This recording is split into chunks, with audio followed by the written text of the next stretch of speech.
الحمدللہ والصلاة والسلام علی رسول اللہ۔ کیا والد کی طرف سے بیٹے کے لیے جمع کردہ مال پر زکوٰۃ بیٹے کے ذمے ہے؟ سوال کیا گیا ہے، میں نے اسلام قبول کر لیا ہے اور میرا والد کافر ہے۔ والد نے میرے لیے مال جمع کرنے کے لیے بینک میں اکاؤنٹ کھلوایا ہے، رقم بینک میں موجود ہے اور ممکن ہے کہ والد مستقبل میں یہ مال میرے حوالے کر دے اور ممکن ہے نہ بھی دے، تو کیا میں اس مال کی زکوٰۃ ادا کر دوں؟ میں حساب کی معلومات نہیں جان سکتا، میں اس سے مال نہیں لے سکتا اور وہ مجھے مال نہیں دیتا تاکہ میں زکوٰۃ ادا کر سکوں۔ الجواب بعون اللہ سبحانہ و تعالی۔ زکوٰۃ کے وجوب کی کچھ شرائط ہیں۔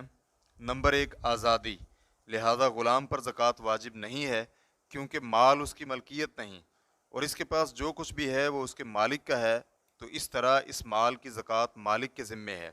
نمبر 2، اسلام، کیونکہ حدیث معاذ رضی اللہ عنہ میں نبی علیہ الصلاۃ والسلام کو فرمان ہے، انہیں یہ گواہی دینے کی دعوت دو کہ اللہ کے علاوہ کوئی عبادت کے لائق نہیں اور یقیناً محمد صلی اللہ علیہ وآلہ وسلم اللہ کے رسول ہیں۔ پھر نبی علیہ الصلاۃ والسلام نے نماز کا ذکر کیا اور پھر فرمایا، اگر وہ اس میں تیری بات تسلیم کرتے ہوئے تیری اطاعت کر لیں تو انہیں یہ بتلانا کہ اللہ نے ان پر زکوٰۃ فرض کی ہے جو ان کے مالدار لوگوں سے لے کر ان کے فقیروں میں تقسیم کی جائے گی۔ صحیح بخاری کتاب الزکوٰۃ حدیث نمبر 1365، صحیح مسلم کتاب الایمان حدیث نمبر 28۔ نمبر 3، نصاب کا مالک ہونا، لہذا جو شخص نصاب سے کم مال کا مالک ہو اس پر زکوٰۃ واجب نہیں اور نصاب ایک معلوم مقدار ہے۔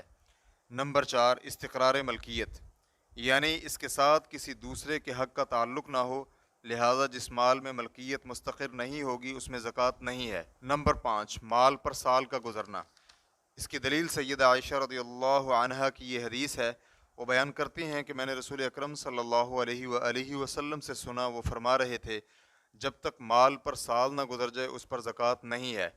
سنن ابن ماجہ کتاب الزکوٰۃ حدیث نمبر 1782، اور علامہ البانی رحمہ اللہ نے صحیح سنن ابن ماجہ حدیث نمبر 1449 میں صحیح قرار دیا ہے۔ زکوٰۃ کے واجب ہونے کی یہ شروط ہیں، جب یہ شروط پائی جائیں تو مال میں زکوٰۃ واجب ہو جاتی ہے۔